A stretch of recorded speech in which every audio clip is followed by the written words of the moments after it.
عبداللہ رضی اللہ تعالیٰ عنہ وہ بیان کرتے ہیں، کہتے ہیں کہ نبی پاک صلی اللہ علیہ وسلم کی مجھ سے ملاقات ہوئی، آپ نے مجھ سے فرمایا جابر کیا ہوا کہ میں تم کو غم زدہ دیکھ رہا ہوں، بڑے پریشان نظر آ رہے ہو، کیا مسئلہ ہے؟ تو کہتے ہیں میں نے عرض کیا یا رسول اللہ صلی اللہ علیہ وسلم میرے والد محترم جنگ احد میں شہید ہو گئے، جام شہادت انہوں نے نوش کر لیا اور انہیں بچے اور قرض چھوڑا ہے، تو آپ نے فرمایا کیا میں تم کو یہ خوشخبری نہ دوں کہ اللہ نے ان سے کس طرح ملاقات کی ہے؟ میرے پیارے آقا علیہ السلام اللہ کے پیارے محبوب اب یہ غیب کی خبریں بتا رہے ہیں، یہ وہ معاملہ بتا رہے ہیں جو انسانی آنکھ کے بس کی بات ہی نہیں ہے۔ سائنس لاکھ بار نہیں کروڑ بار الٹی ہو کر سیدھی ہو جائے، سیدھی ہو کر الٹی ہو جائے تو وہاں کی خبر نہیں بتا سکتی، جہاں کی خبر یہ نبی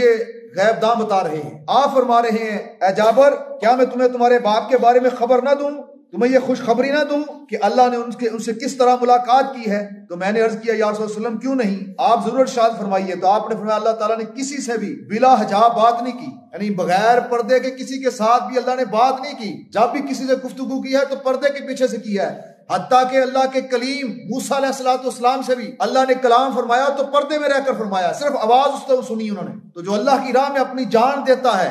کتنا بڑا انعام ہے اللہ پاک سے دے رہا۔ آقا علیہ السلام جابر سے فرما رہے ہیں جابر اللہ نے کسی سے بھی بلا حجاب ملاقات نہیں کی، کسی سے بھی بغیر پردے کے نہیں ملا، وہ نبی بھی ہو،